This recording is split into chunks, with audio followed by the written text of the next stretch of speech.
The small town of Eastview had a history, though most people in it preferred to forget. Located in the southern United States, the town was divided by its secrets, prejudices, and the unspoken lines that separated its black and white populations. Before we get into the story, comment below where in the world you are watching from today, and if you like this story, don't forget to subscribe.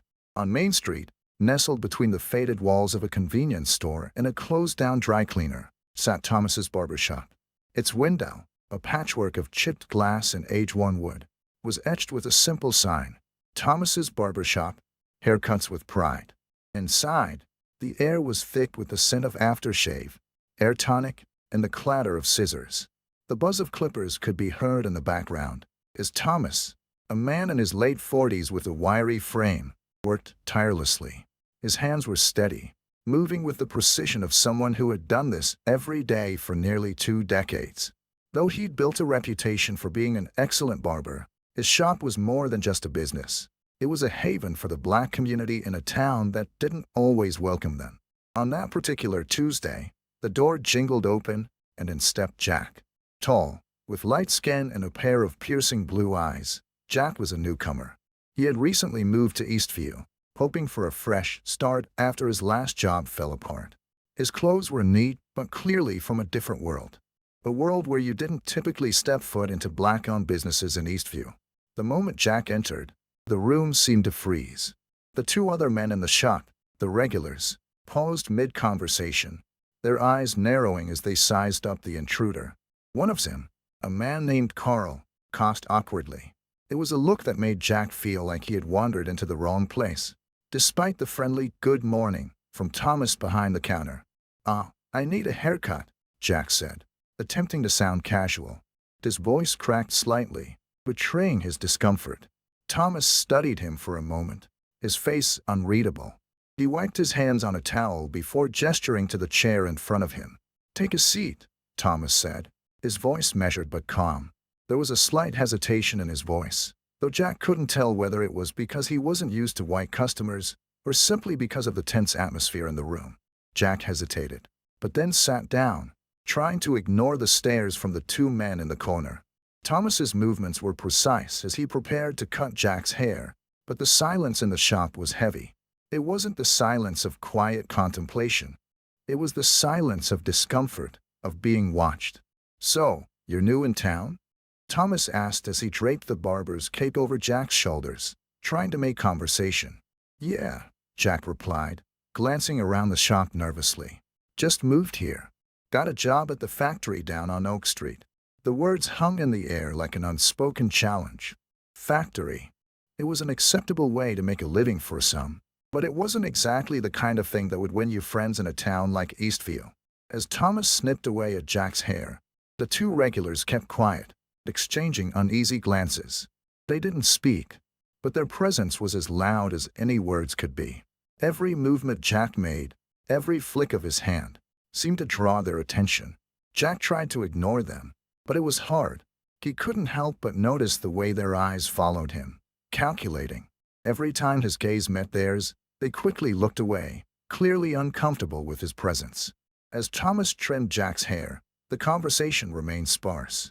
Small talk about the weather, about the town's history, but nothing that felt real. There was an unspoken barrier between the 2 men, one that Thomas wasn't sure how to cross. He'd seen it before. This polite, awkward hesitance from white customers who came in with the same air of curiosity and discomfort. A part of him understood the need for that caution. In a town like Eastview, even something as simple as a haircut could be a political act. To walk into a black barber shop as a white man wasn't just a simple decision. It was a statement. When the cut was finished, Jack stood up, relieved to be done. He reached for his wallet, trying to act nonchalant. "Thanks," he said, fumbling for his money. "How much?" $15, Thomas replied, his voice still level, his eyes meeting Jack's for the first time since he'd started cutting. Jack handed over the money and tried to offer a friendly smile. "I'll be back," he said. Thomas nodded curtly. There was no real warmth in his gesture, just a quiet acknowledgement that the transaction had been completed. As Jack stepped out the door, he couldn't shake the feeling that something had been left unsaid. something he wasn't quite ready to confront. He had been accepted in the shop, sure, but he hadn't been welcomed. Not in the way one might expect in a place where people truly wanted to share their stories and their lives. Jack stepped onto the sidewalk, and as he glanced back toward the barber shop, he saw the two regulars still watching him from inside. They hadn't resumed their conversation. Instead, they were looking at him with a kind of quiet, judging curiosity, as if trying to figure out whether he truly belonged here or whether he was just passing through. The weight of their gaze lingered as Jack walked down the street, feeling more out of place than ever. The sun hung low in the sky, casting a golden glow over Eastview. Jack walked down Main Street, hands shoved deep into his pockets. His mind raced with the events of the day, of the awkwardness, of the looks, of the tension he had felt in the barber shop. He couldn't shake the feeling that he had stepped into something bigger than just a haircut. The town, with all its unspoken roles and divisions, was not a place where people easily crossed lines. There was a deep-rooted prejudice here, and Jack had seen it in the way people had looked at him, in the way they had talked about Thomas without him even being present. Jack had grown up in a town not far from Eastview, but the world he had known was different, more progressive, more open. It had its own problems, of course, but nothing like this. He hadn't realized how out of place he would feel in a town like this, where even something as innocent as a haircut could make him an outsider. As he walked, he passed by groups of locals sitting on their porches, gossiping and watching the world go by. He overheard a conversation between two older men sitting on a bench near the town square. "Thomas's shop, huh?" one of them said, his voice low and conspiratorial. "Yeah," the other replied. "I heard he's been taking more of them in lately. White folk think it's okay to just waltz in there. It ain't right." Jack slowed his pace, trying to pretend he hadn't heard. But the words stung. "It ain't right." He didn't stop walking, but the words echoed in his head. The silent judgment he had felt in the barber shop suddenly made sense. The people of Eastview didn't just avoid black businesses. They hated them, and they hated anyone who dared cross the line. Later that evening, Jack sat in his car, parked outside the barber shop. He had meant to just drive past, but something made him stop. The lights in the shop were off now, and the door was closed for the night. The faded neon sign on the window flickered faintly in the dark. For a moment, Jack considered leaving, just driving away, pretending he hadn't noticed what had happened in that small shop. But something in him rebelled against the idea. This wasn't just about a haircut. It was about the larger world around him, a world he was only beginning to understand. Jack took a deep breath and, with some hesitation, got out of the car. He walked up to the door and, without thinking, knocked. A few hours later, Jack met some of the local townspeople at the diner. He hadn't expected to be invited, but he was beginning to feel more isolated than ever. As he sat at a corner booth, surrounded by familiar faces, it became clear that the town's suspicions about his visit to Thomas's shop were no secret. "Where'd you get your hair cut?" Carl, one of Jack's old friends, asked with a mocking grin. "Thomas's," Jack replied, trying to sound casual. Carl raised an eyebrow. "You know, I've heard things about that shop. People say it's trouble. Some of the boys have started hanging out there, thinking they can just waltz in, like it's no big deal." The words hit Jack like a punch to the gut. He had already known that the town was prejudiced, but hearing it so bluntly spoken made him uncomfortable in a way he hadn't anticipated. "You should stay away from places like that," Carl continued, lowering his voice. "You don't want to be seen with people like that." Jack opened his mouth, ready to argue, but the words wouldn't come. He could feel the pressure building, the subtle threat hanging in the air. Instead of speaking up, he remained silent, lost in his thoughts. The diner felt smaller now, the walls closing in. That night, back in his apartment, Jack sat by his window, staring out at the dim lights of the town below. His mind replayed the day's events, his visit to Thomas's shop, the harsh words in the diner, the looks of disdain from the locals. Jack wanted to be a better person. He didn't want to be part of this system of hate, but he wasn't sure how to change things. More importantly, he wasn't sure if he even could. But one thing was certain. His relationship with Thomas wasn't just about a haircut anymore. It was about something deeper. And if he was going to do the right thing, he knew he had to keep going, even if the town was against him. But the question lingered. Could one person change a town that had been this way for generations? It had been several days since Jack's awkward encounter in Thomas's barbershop, and he couldn't shake the feeling of unresolved tension that hung in the air every time he thought about it. Despite the discomfort, something about the way Thomas had quietly listened to him stayed with Jack. The town's undercurrent of hatred was suffocating, but in the barbershop, there had been a sliver of understanding, a sliver of humanity. On a crisp Saturday morning, Jack made up his mind. He would go back, not just for another haircut, but to try again, to engage with Thomas and see if he could learn something more, something real. It didn't matter what the people in town sought. This time, he was determined to make an effort. As he pushed open the door to the barbershop, the familiar bell rang, and the quiet chatter from inside stopped. The two regulars, Carl and another man named Jim, glanced at him with expressions that were hard to read but clearly tinged with skepticism. Jack tried to ignore them as he approached the counter. Thomas, who had been sweeping the floor, didn't look surprised. His face was neutral, but there was a faint crease in his brow. He didn't speak right away, but after a long pause, he nodded. "Back again?"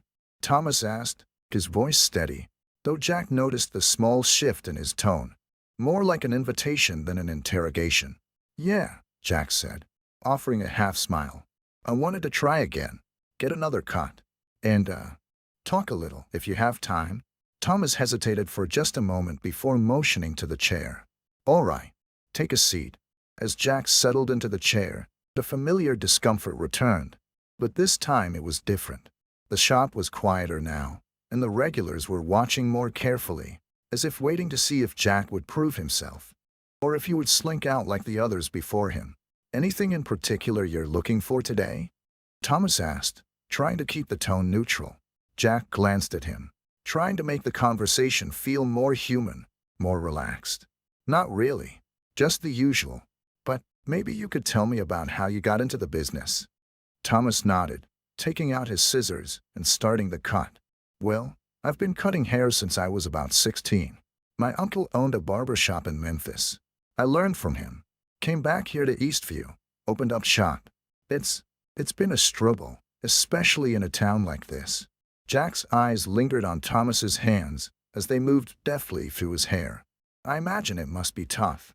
The whole town. Well, you know how they are." Thomas glanced up at Jack, his gaze sharp. "I do. But that's the thing, isn't it? People like us, people who don't fit the mold, they have to keep pushing. Can't just sit back and take it. If I closed up shop every time someone said something nasty, I never stayed open for a day." There was a silence between them, but it wasn't uncomfortable this time.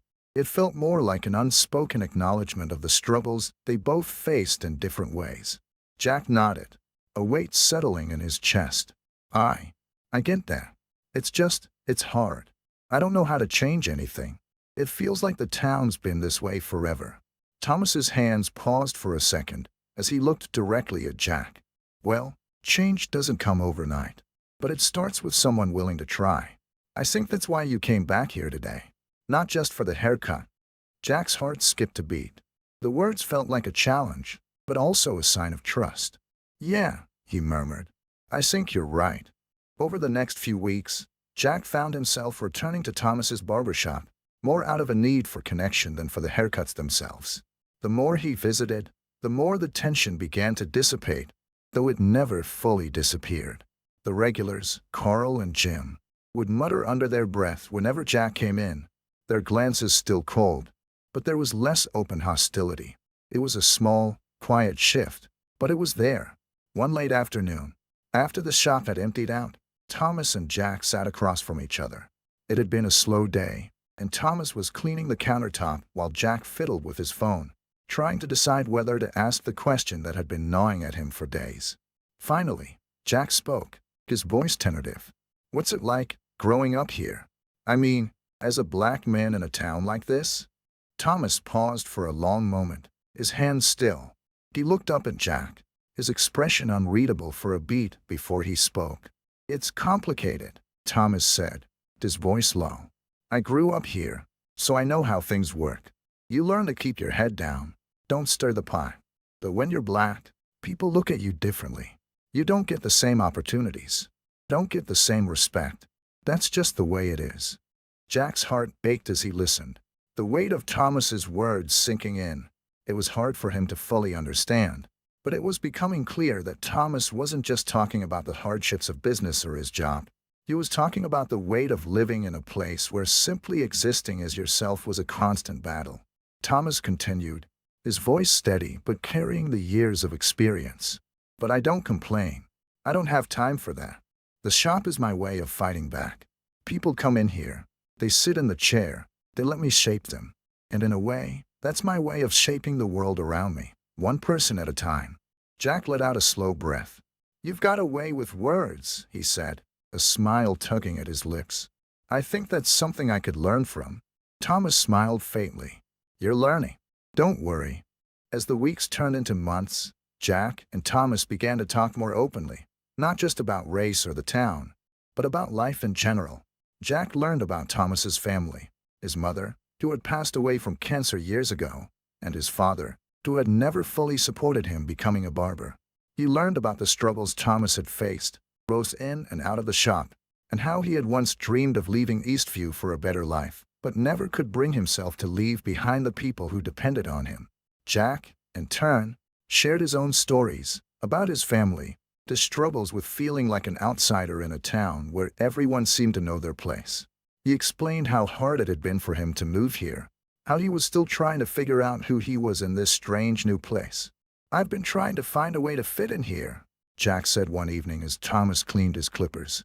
But every time I think I get a grasp on things, I feel like I'm just failing. Thomas paused, looking up from his work. You're not failing.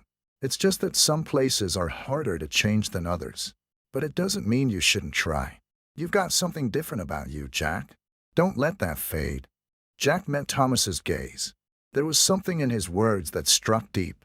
Jack had thought for a long time that the best way to survive in this town was to blend in, to keep his head down and not make waves. But Thomas's words made him realize something, that maybe the best way to survive was to be who he really was, even if it meant standing out. One day, as Jack arrived at the barber shop, he saw something he hadn't expected. A group of teenagers, all white, were standing outside the door, laughing and making crude remarks about the shop and the people inside. It was clear they were trying to provoke something.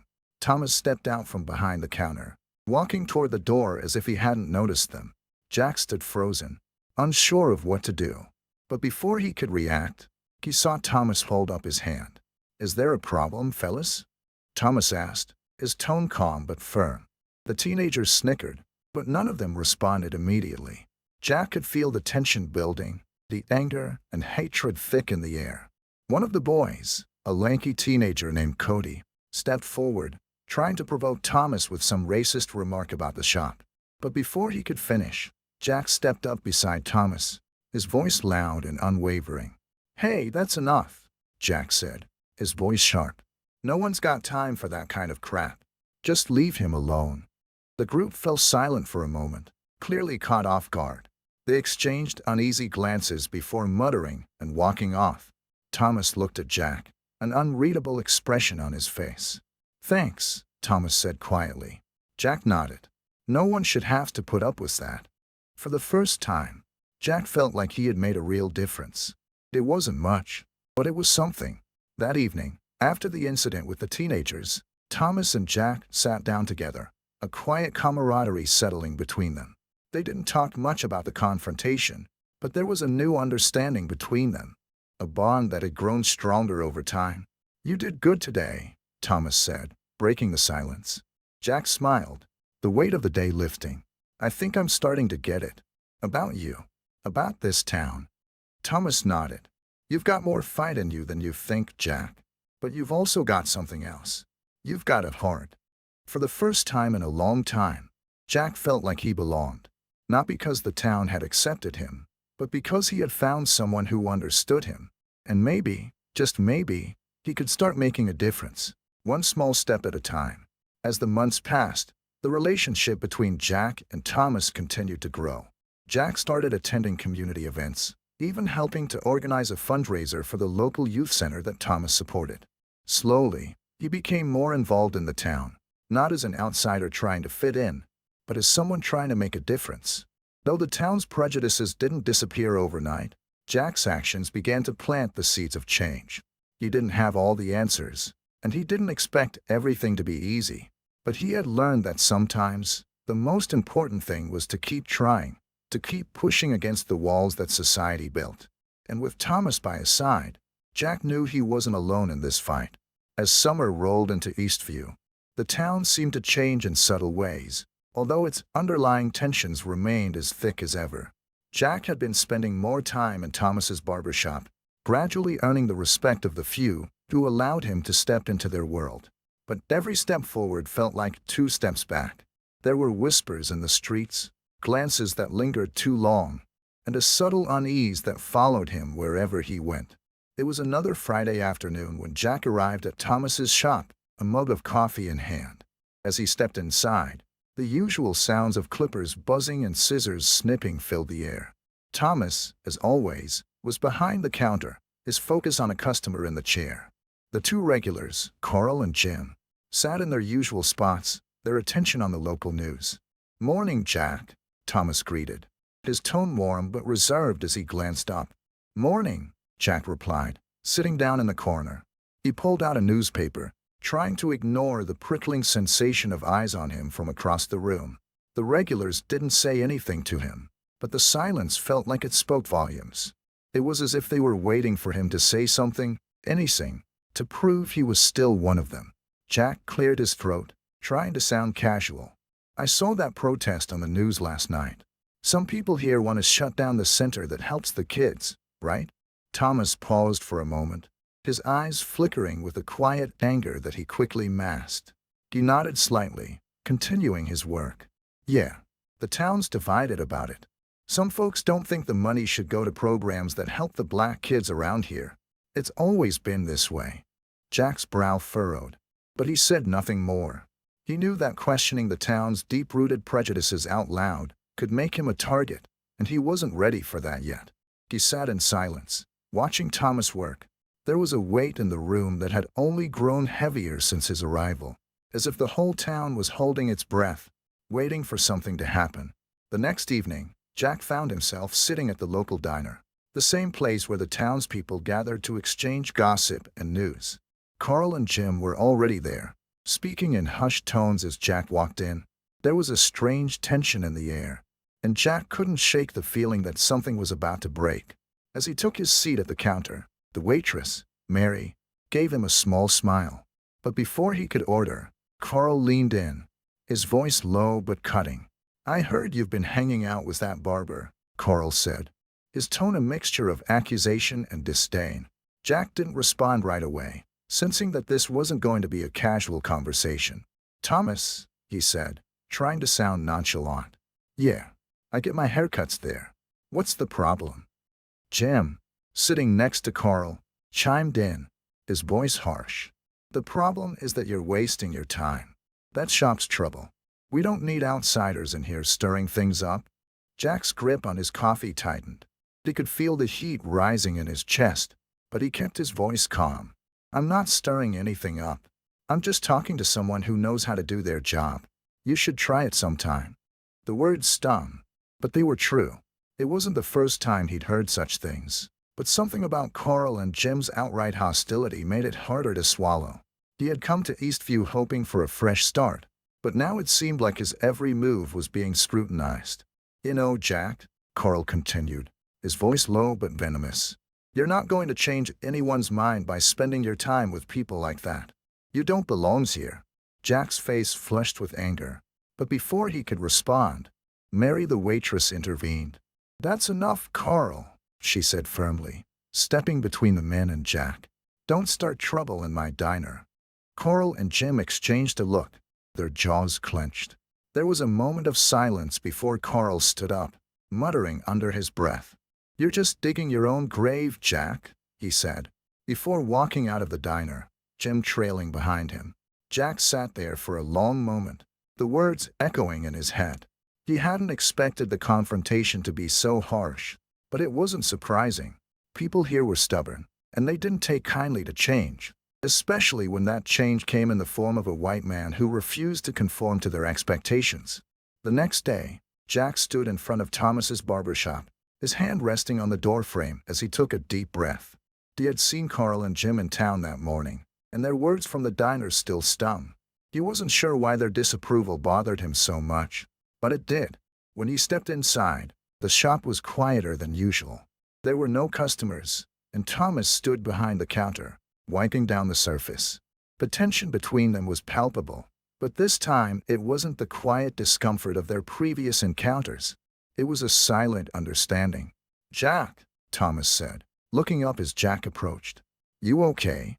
Jack hesitated before speaking, unsure of how to express what he was feeling. It's getting harder, you know? Every time I try to do something right, people make me feel like I'm the problem." Thomas nodded, his expression softening. "I know the feeling. It's like you try to stand up, and the world just pushes you back down." There was a long pause, the weight of the conversation settling between them. Finally, Thomas spoke again, his voice low but firm. "You can't let them get to you. People like Carl and Jim, they're scared. They don't like the idea of things changing, and they're going to do everything they can to keep things the same. But that's their problem, not yours." Jack took a deep breath, trying to steady his nerves. "I just don't know how to fight it. How to make a difference without making everything worse." Thomas smiled faintly, his eyes crinkling at the edges. "You're doing it already. You're showing up. You're here, talking to me, talking to the people who matter. That's the first step. It's never easy, but it's worth it." Jack exhaled slowly, feeling a wave of relief wash over him. Thomas's words gave him a sense of purpose that he hadn't realized he'd been missing. For the first time, he understood that he wasn't fighting this battle alone. As the days passed, the rift between Jack and the rest of the town only deepened. There were more confrontations, more whispers in the streets, and a growing sense of animosity toward the man who had dared to challenge the town's norms. The local factory workers, who had once treated Jack with indifference, now regarded him with suspicion. They didn't say anything outright, but their silence was louder than any words. It was during one of these tense afternoons that Jack received a call from Mary at the diner. She was worried. "Jack," she said, her voice low, "there's been talk. People are saying the next time you show your face in town, it's not going to be pretty." Jack felt his stomach tighten. He'd known things were getting bad, but this felt different. "What do you mean, not pretty?" Mary hesitated before speaking. "They're planning to hold a protest. Something about your friendship with Thomas. They're saying that the town can't stand by and watch this kind of thing go on." Jack's heart sank as he processed her words. A protest? Against him? It seemed unbelievable, but at the same time, it felt inevitable. "I don't know what to do," Jack said quietly, his voice strained. "You don't have to do anything," Mary said. "You just need to know what's coming. Be careful, Jack." The weight of her words hung in the air as Jack set down the phone, feeling a cold rush of dread settle over him. He wasn't sure what he was walking into, but one thing was clear. Eastview was on the brink of something much bigger than he had anticipated. That evening, Jack walked back to Thomas's shop, his mind racing with the news he had just received. The protest was coming, and with it, the storm that seemed inevitable in this town so steeped in fear and hate. When he walked in, Thomas was alone, preparing for the next day's work.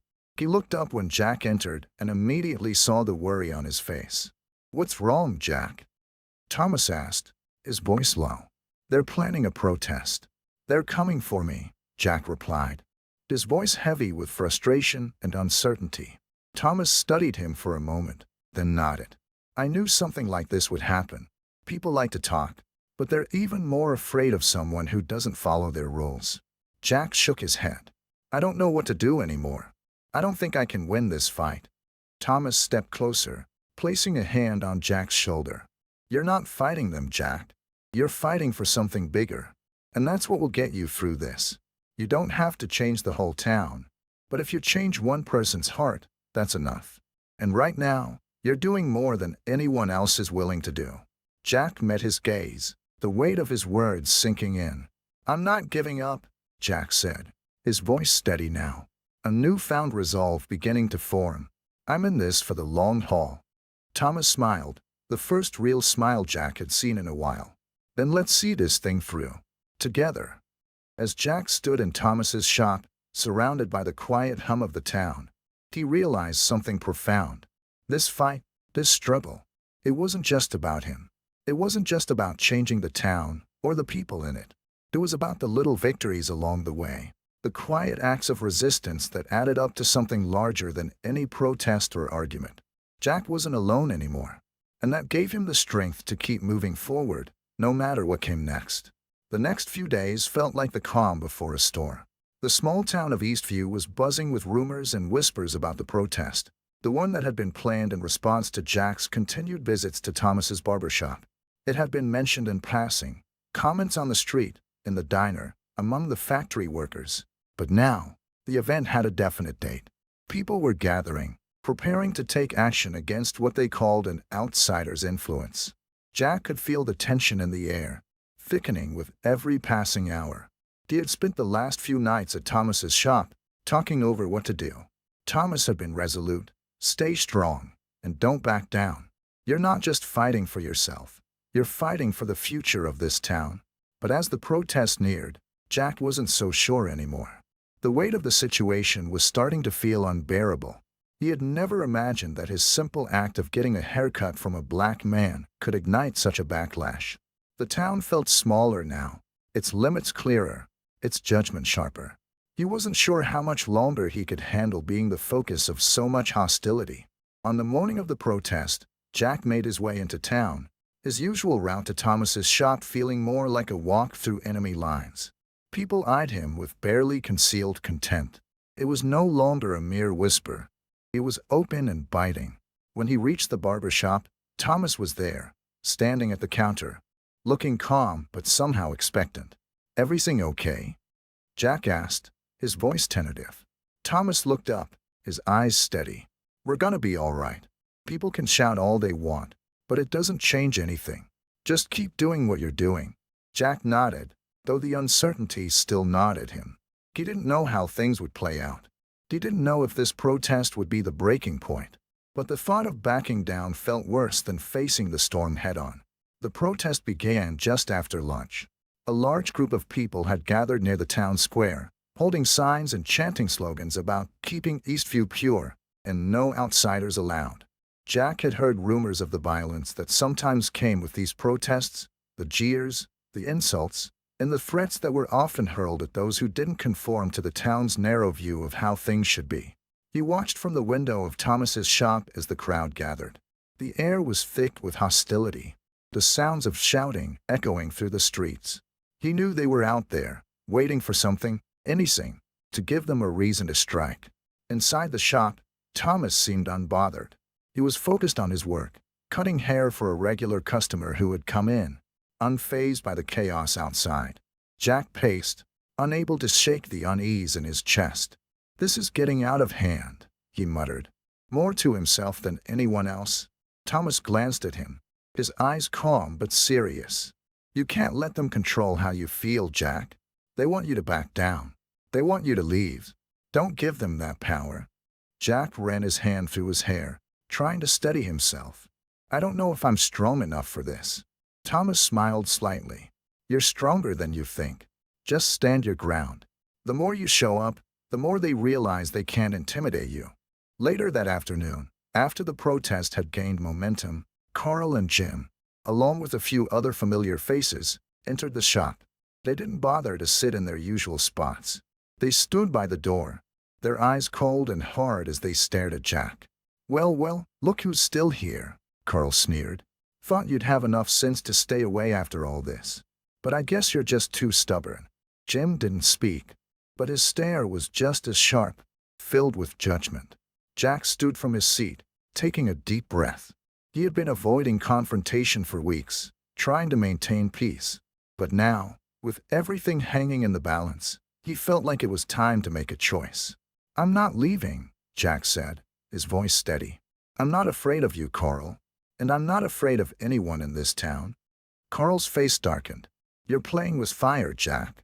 People don't like what you're doing, and if you keep this up, You're going to get burned. Jack's pulse quickened, but he held his ground. I'm not the one doing anything wrong. You and your friends are the ones who can't handle the truth. There was a long, tense silence before Jim spoke, his voice low. You don't belong here. People like you don't understand what it's like to be part of this town. Jack stepped closer, his eyes locking with Carl's. Maybe I don't, but I'm learning. And if you can't accept that, then that's on you. But I'm not going anywhere. Not today. Carl opened his mouth to retort, but Thomas stepped forward, his presence steady. That's enough, Carl, he said firmly. If you're not here to get a haircut, you need to leave. Carl glared at Thomas, but didn't say another word. He turned, followed by Jim and the others, their exit as loud as their entrance. Jack let out a slow breath, the tension in his chest finally loosening. He had made his stand. The protest, the threats, none of it mattered as long as he stood true to what he believed. Later that evening, as Jack left the barber shop, he saw the protest had grown even larger.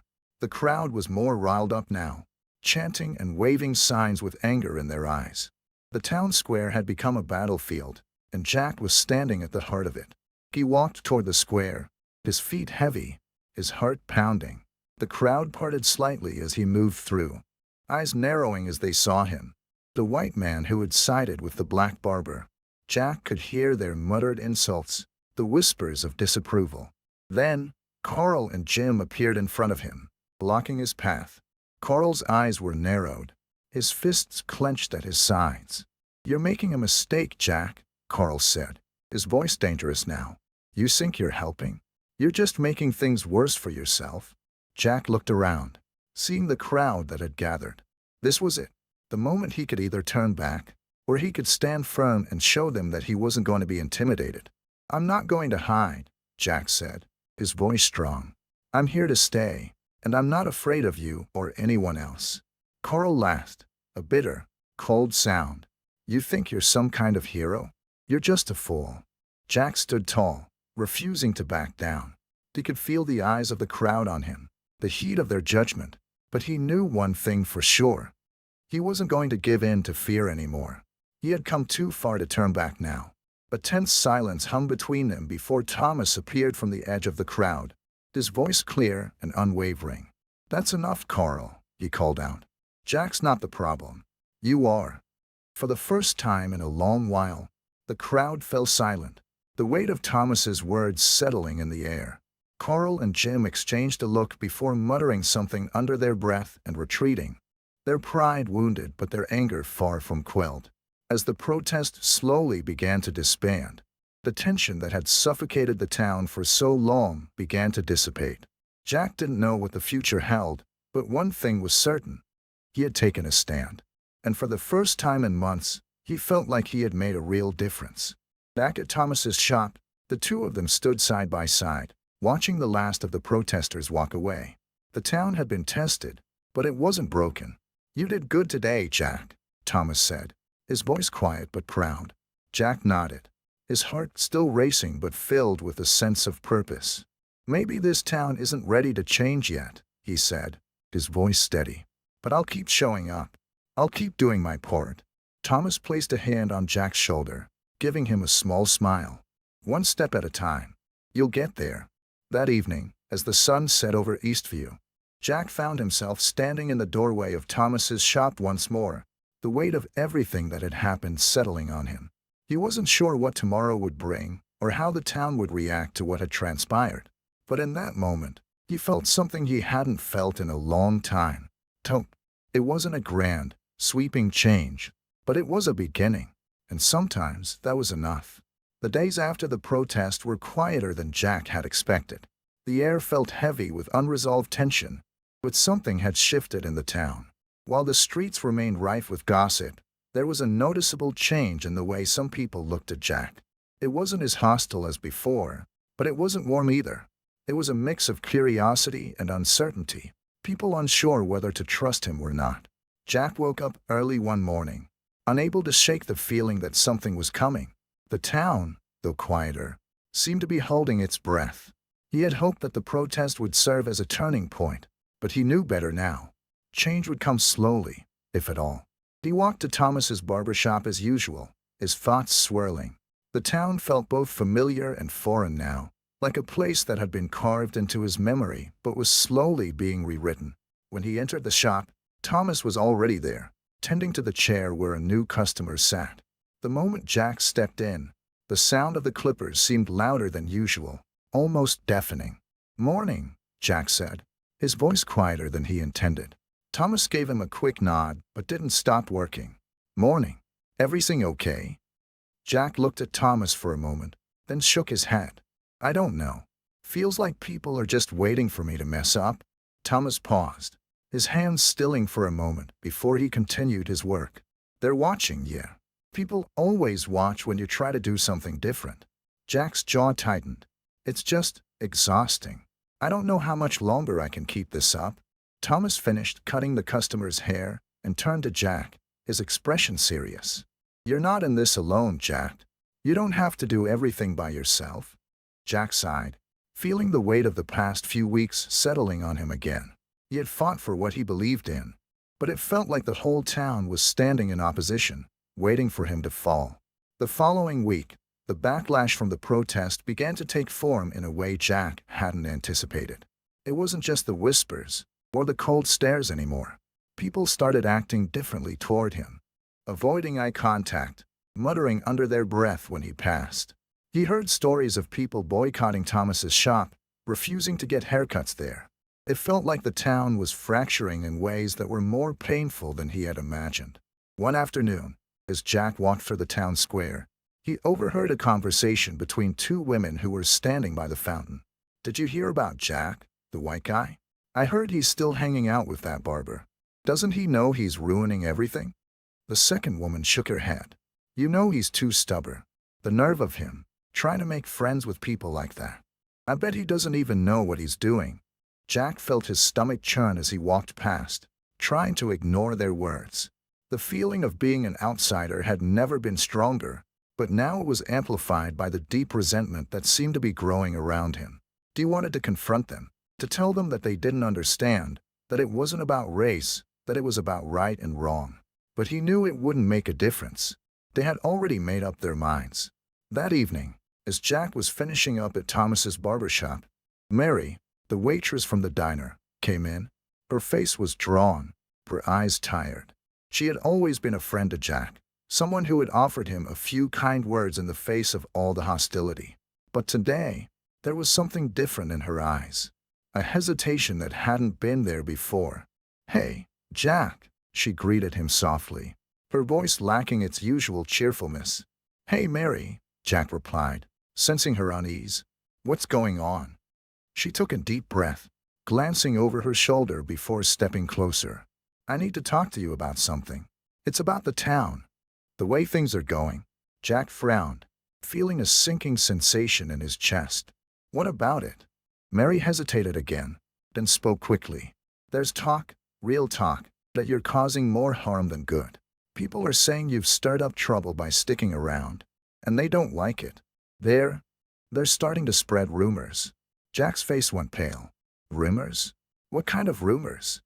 "They're saying you're helping Thomas, that you're on his side, that you're making Eastview into something it's not. Some people are talking about driving you out of town." The words hit him like a punch to the gut. He had heard whispers, but hearing it so plainly, so openly, made it real.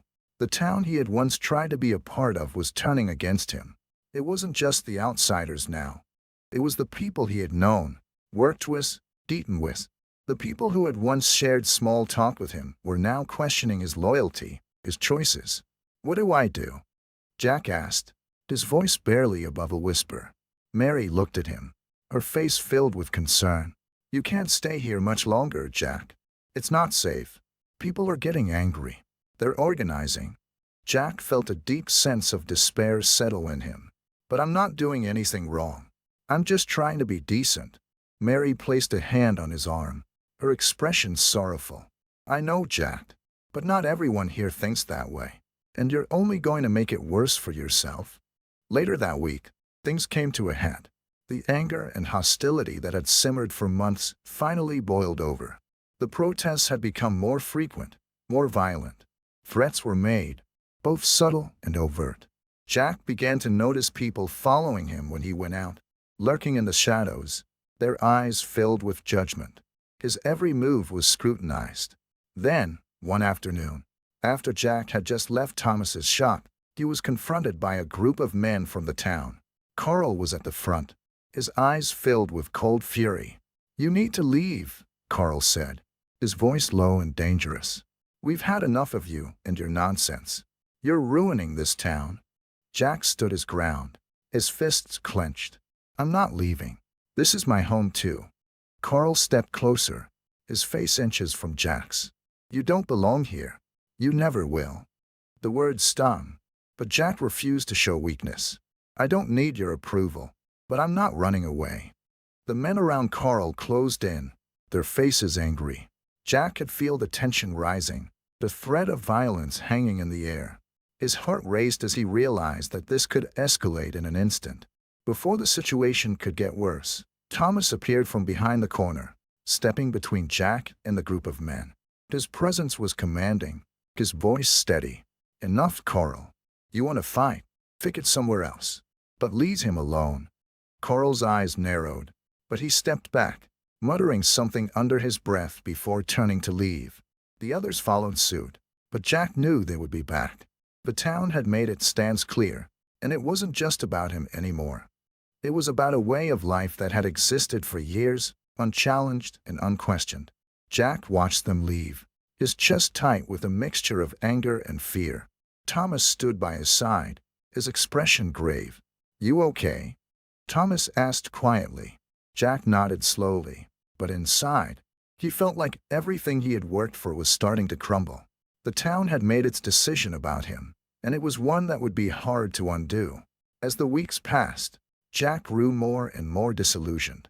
The town's hostility was becoming unbearable, and the whispers of violence against him and Thomas were growing louder. He began to wonder if it was even possible to change people's hearts when so much of their identity was tied to their hatred. One evening, Jack sat alone in his small apartment, staring out the window at the quiet street. He had come to a decision.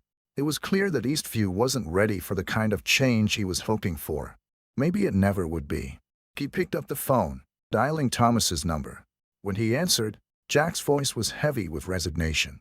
"I think it's time," Jack said softly. "I think I need to go." Thomas was quiet for a moment before he spoke. "I understand. It's not easy, Jack. I won't pretend it is. But you did what you could. You made a difference, even if it doesn't feel like it now." Jack closed his eyes, feeling the weight of the decision settle on his shoulders. "I just thought it would be different." "It's never easy," Thomas said, "but you did more than most people ever will." Jack exhaled slowly, trying to accept what he knew was true. "Maybe I can come back someday, if things change." Thomas smiled softly through the phone. "Maybe. But until then, take care of yourself, Jack. You've burned that much." Jack packed his things over the next few days, the sense of finality settling in. As he walked away from Eastview, his heart heavy with the loss, he couldn't help but feel the sting of defeat. He had tried, but the town wasn't ready. And maybe, just maybe, he had to leave in order to make the change he had hoped for. As the town disappeared in his rearview mirror, Jack made a promise to himself. One day, he would return. And when he did, things would be different. But for now, he had to walk away. Jack's decision to leave Eastview wasn't easy, but as he drove away from the town, the weight on his shoulders seemed to lessen, even if just a little. The road stretched out before him, and for the first time in months, he felt the stirrings of freedom. He didn't know where he was headed next, but the act of leaving felt like a small victory. The town had rejected him, but he wasn't defeated. He had made his stand, and now it was time to move on, to find new places, new people, who might understand his vision for the world. As he drove through the rolling hills of the countryside, the tension in his chest began to ease. The road ahead felt open, full of possibilities. He had no particular destination in mind, only a vague hope that, wherever he ended up, there would be a place where he could truly belong. By the time Jack reached a small city, a few days later, he found himself checking into a modest motel. The change of scenery was refreshing. It wasn't Eastview, and that felt like a small comfort. In this new place, Jack hoped he could start fresh. Find people who might see him for who he was, not for what the town had made him out to be. The next morning, Jack wandered through the city, exploring its streets. It was a stark contrast to Eastview. There were people of all backgrounds, different races, nationalities, and walks of life, mingling in the market square. It felt alive, vibrant, full of movement and possibility. Jack felt a sense of calm wash over him as he walked, knowing that here, he wouldn't be judged for his decisions or the actions he had taken. He stopped in a cafe, ordering a simple coffee and taking a seat by the window. As he sipped his drink, he noticed a man sitting at a nearby table, reading a newspaper. He was black, with a calm demeanor and a smile that seemed effortlessly worn. The man glanced up and caught Jack's eye. There was a brief, wordless exchange, just the recognition of another human being in a world full of strangers. After a moment, the man stood and walked over to Jack's table, smiling and greeting. "Mind if I join you?" he asked, his voice warm but not intrusive. Jack hesitated, then smiled back. "No, not at all." The man sat down, his presence easy and natural. They exchanged introductions. His name was Marcus, and quickly fell into a comfortable conversation. They talked about the city, about life in general, and soon, the topic shifted toward more personal matters. Jack found himself telling Marcus about his time in Eastview. The protest, the tension, and the decision to leave. "Sounds like you took a lot of heat for something that shouldn't have been so controversial," Marcus said, his tone thoughtful. "I don't know what it is about people. Seer, maybe. Or maybe it's just that some folks aren't ready for change." Jack nodded slowly, taking in Marcus's words. "I thought I was doing something good, but in the end, it felt like I was fighting a losing battle. The town wasn't ready for change. They wanted things to stay the way they always had been." Marcus smiled knowingly. "Sometimes it's not about the town or the people who resist. It's about you being true to yourself. You don't need to change everyone, Jack. You just need to keep being who you are, and eventually someone will see it." Jack looked out the cafe window, reflecting on Marcus's words. Maybe he had been trying to change too much, too quickly. Maybe the real challenge wasn't about shifting the hearts of an entire town. It was about finding the ones who were open to change and nurturing those connections. "You sound like you've been through your own battles," Jack remarked, his curiosity piqued. Marcus leaned back in his chair, his expression turning reflective. "I have. I've been where you are, feeling like no matter what you do, the world keeps pushing back. But one thing I've learned is that healing, both for you and the people around you, doesn't happen all at once. It happens in small moments." Over the following weeks, Jack stayed in the city, meeting Marcus several more times for coffee and conversation. Marcus had been right. It wasn't about changing the entire world or convincing everyone to see things his way. It was about finding the moments of connection, the small victories that built over time. Jack began to feel more at peace, realizing that his journey wasn't over. It had just taken a new direction. Through his talks with Marcus and other people he met in the city, Jack started to realize that change often came quietly. It wasn't always loud or dramatic, like a protest or a confrontation. Sometimes, change came in a smile, a conversation, or in the quiet moments when people listened to each other and saw the world from another perspective. He also realized that there were other places where people were fighting the same battles, in their own way. He began volunteering at local community organizations, working with people from all walks of life to bring about small changes in the city. It wasn't Eastview, but it was something. Months passed, and Jack continued his work in the city, his sense of purpose gradually returning. One afternoon, while working in a local cafe, he received a phone call from an unknown number. "Jack," came the familiar voice of Thomas. "I didn't expect to hear from you. How are you doing?" Jack smiled softly at the sound of his old friend's voice. "I'm doing all right, Thomas. It's been a while, but I think I'm figuring things out." There was a pause on the other end of the line before Thomas spoke again. "You know, things here haven't changed much. There's still a lot of resistance, a lot of people talking, but I'm still here, doing what I can." Jack's heart sank as he thought of Eastview, the town he had left behind. "How are you holding up?" he asked, his voice gentle. "I'm fine," Thomas replied, though there was an undercurrent of weariness in his tone. But I wanted to ask you something. Have you ever thought about coming back? Jack was silent for a moment, his mind replaying the days in Eastview. The protests, the rejection, the loneliness. I've thought about it, he said carefully, but I don't think the town is ready. It's not just about me or you. It's about the whole place. Maybe one day, but not now. Thomas's voice was steady. I get it. You did what you could. But I don't want you to forget that there are people here who appreciate what you did. Maybe the town isn't ready for change, but that doesn't mean you didn't make a difference. Jack smiled, feeling a warmth spread through him. Thanks, Thomas. You've always had a way of looking at things differently. I'll keep that in mind. Months later, Jack found himself back in Eastview.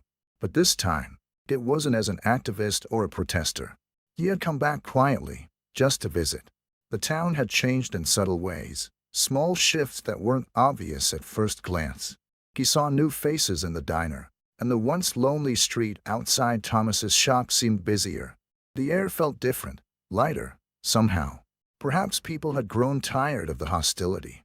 Or maybe they were just starting to realize that change didn't have to be as scary as they thought. He stopped by Thomas's barber shop, where the door chimed as he entered. Thomas was behind the counter, smiling when he saw Jack. Well, look who's back, Thomas said, his tone warm. I thought I'd stop by, Jack said, feeling a quiet sense of peace. I've been thinking a lot about what you said, about the small victories. Thomas nodded. They matter more than you think. Jack stood there for a moment, taking in the familiar surroundings, the faded chairs, the old wooden floors. It wasn't much, but it was home in a way that no other place had been. He realized then that change had to start somewhere, and it might as well start here, in small, quiet ways. As Jack sat in the chair, feeling the familiar buzz of the clippers in Thomas's skilled hands, he thought about everything that had happened. The protest, the pain of rejection, the distance he'd traveled both physically and emotionally. It had been a long road, and he knew it wasn't over. But he also knew that the work he had started wasn't in vain. The road to healing, for both the town and for himself, was long and uncertain. But as Jack looked into the mirror, seeing his reflection, he felt a sense of hope.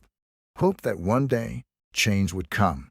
And it would come, not with a shout or a protest, but with the quiet, steadfast persistence of people who believed in what was right. And that, Jack knew, was enough. It had been nearly a year since Jack left Eastview. In that time, he had found a sense of peace in the city, made new connections, and even started advocating for social change on a larger scale. The city was different from Eastview, but it too had its struggles. The battles were ongoing, just not as visible. Still, Jack had always wondered what would happen if he returned to Eastview. He had made peace with his decision to leave, but part of him felt like there was unfinished business.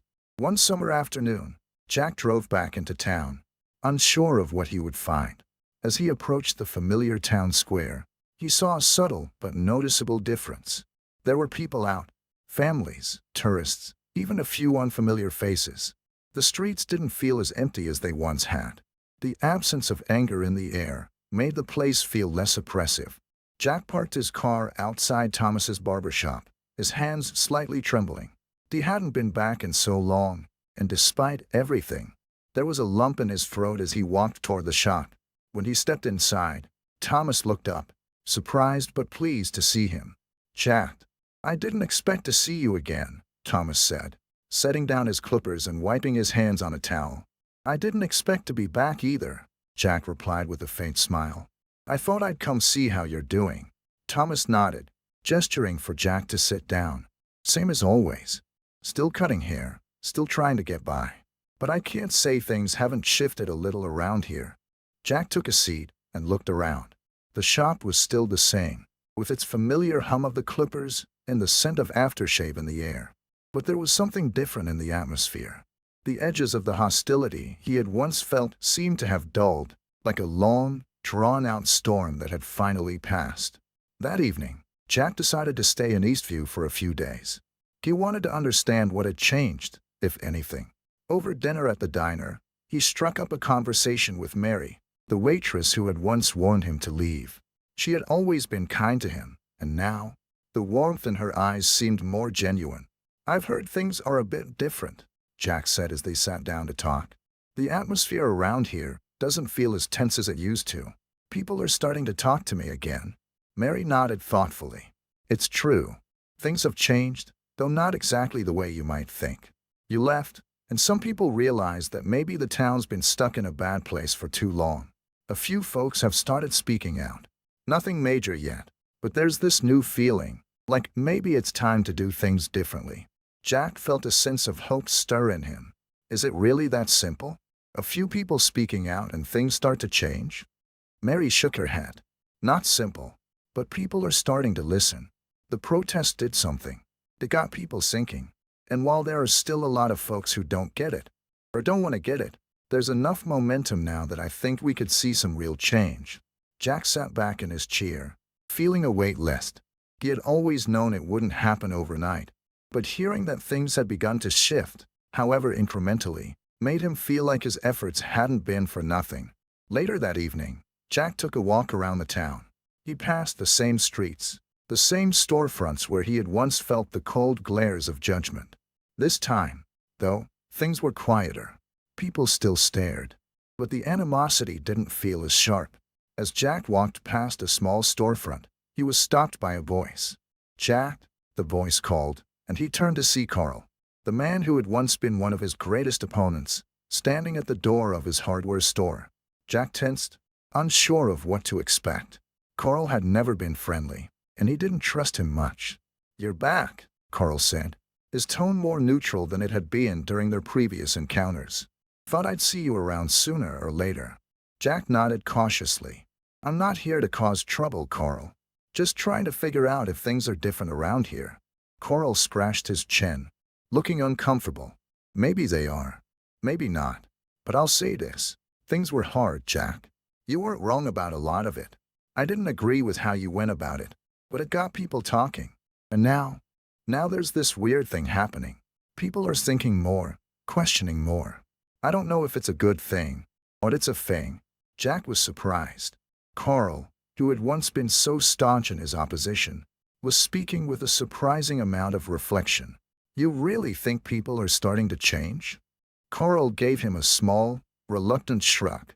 "I'm not gonna lie and say we're all best friends now, but yeah, some people are seeing things differently.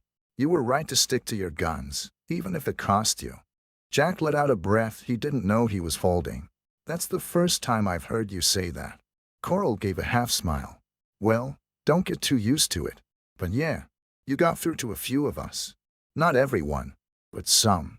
Jack nodded, realizing that even the smallest changes were worth celebrating. Maybe that's enough. The next week, the town of Eastview hosted a community event at the local park. It was a simple gathering, music, food, and activities for families. But the turnout was greater than anyone expected. There were a mix of familiar faces and new ones, and for the first time, there was an air of solidarity rather than division. Jack walked through the park, his heart lifted by the diversity of people interacting in a way that felt genuine. The tension that had once dominated the town had softened, and though there was still a long way to go, the progress was palpable. He found himself talking to a few people, including some who had been among the most vocal in their opposition to him. To his surprise, they didn't seem as hostile as before. They spoke more cautiously, but they were listening. "Jack," one of them said, a man named Bill who had led several of the town's more vocal protests against Thomas's barbershop. "I never thought I'd be here talking to you like this, but I guess I've had some time to think, and I guess I was wrong about some things." Jack felt a sense of surprise, but it wasn't all that unexpected. "What changed?" he asked, genuinely curious. Bill shrugged. "It's not one thing. It's been a bunch of little things. People talking, folks getting involved, seeing things differently. It's slow, but it's happening. And maybe it was you who started that." Jack took a deep breath, trying to absorb what Bill had said. "It wasn't just me. It was all of us. It always has been." As the evening drew to a close, Jack stood beside Thomas, watching as the community slowly packed up and began to disperse. The event had been a success, more than anyone had expected, and the atmosphere was lighter than it had been in years. Maybe things really are changing, Jack said, looking at Thomas. Thomas gave a small smile. I told you, Jack. It wouldn't happen overnight. But small things build into something bigger. I think people are starting to see that. Maybe you didn't change the whole town, but you planted a seed. Jack looked out over the park, feeling a mixture of pride and relief. Maybe that's all I can do. Plant seeds and hope they grow. Thomas chuckled. Sounds like a good plan. The two of them stood in silence for a while, watching the sun set over the park. In that moment, Jack felt like he had come full circle, not just in the town, but within himself. The road had been long and painful, but the small victories, the moments of connection and understanding, were worth everything. Eastview wasn't perfect, and there were still challenges ahead, but there was hope. Hope for a future where things could be different. And that, Jack realized, was the beginning of something much bigger than himself. As Jack walked back to his car, ready to leave Eastview for the time being, he felt a strange sense of calm. He had come to terms with the fact that change wasn't always immediate. Sometimes it took years, even decades, for people's hearts to shift. But as he looked at the town, the families gathered in the park, and the people he'd met in his travels, he knew one thing for sure. The work wasn't over, but it had begun. And that was enough for now. The future, like the town, was full of possibilities, and Jack was ready to face them, one step at a time.